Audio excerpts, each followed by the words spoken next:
Here's the latest audio research news from the transmitter. Infant visual system categorizes common objects by 2 months of age. By Helena Kudibor. At 2 months old, babies' visual systems appear ready to distinguish among a variety of common objects, according to a new functional MRI study. Viewing images of different items sets off brain activity patterns in the ventral visual cortex that correlate with those found in adults, and that link strengthens by the time the babies are 9 months old, the study shows. The findings, published earlier this month in Nature Neuroscience, suggest that adult visual representations are more similar to those of infants than previously thought, says Heather Kosakowski, assistant professor of psychology at the University of Southern California, who was not involved in the study. There were hints that this adult similarity might be true for 5 and 7-year-olds, but to see that it's true for infants is really exciting. The study involved brain scans from 101 2-month-old infants and 17 adults.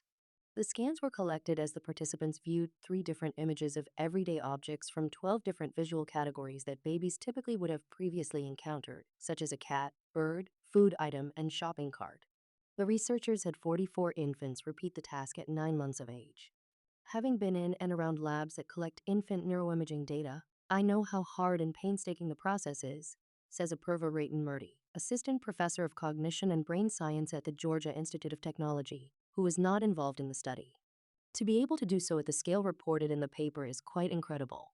Images from any given category evoked a more similar pattern of neural activity in the ventral visual cortex than images from different categories did, the study shows. The adult patterns correlate with those seen in the 9-month-olds, and to a slightly lesser extent with those in the 2-month-olds.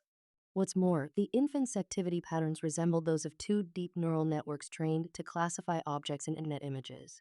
The study also shows a lot of the complex category structure used by the neural network models to classify objects was already there in the 2-month-olds, says study investigator Cleona O'Doherty, a postdoctoral scholar at Stanford University, who completed the work as a PhD student in Rhodri Cusick's lab at Trinity College Dublin. For instance, the infants appear to recognize that 3 different images of cats belong to the same category. Similarly, their brains distinguish between animate and inanimate objects. This complex structure was refined further when the infants were rescanned at 9 months. Prior research using fMRI in infants has only looked at specific categories of objects, like faces or bodies, Murthy says. This study is therefore able to analyze visual responses in a more fine-grained manner. The 2-month-olds showed no evidence of visual categorization within the lateral occipitotemporal cortex, the area of the brain that supports shape perception, the study shows.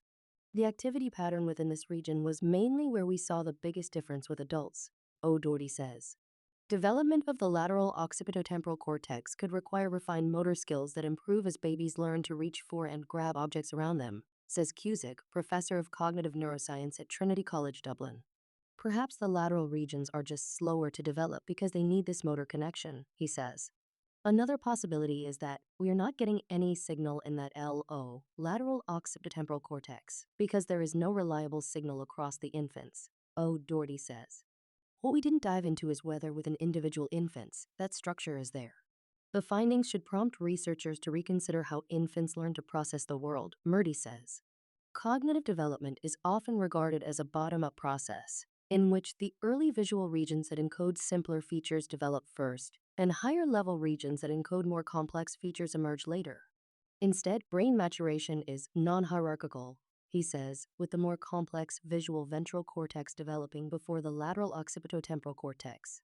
The development of these complex structures marks a really critical period of learning when infants develop the foundations for how to think about the world, Cusick says. In future research, O'Doherty says she would like to investigate how long infants remember the objects they see and whether they are able to recognize relationships between items from different categories, for example, a dog versus a cat or a bone.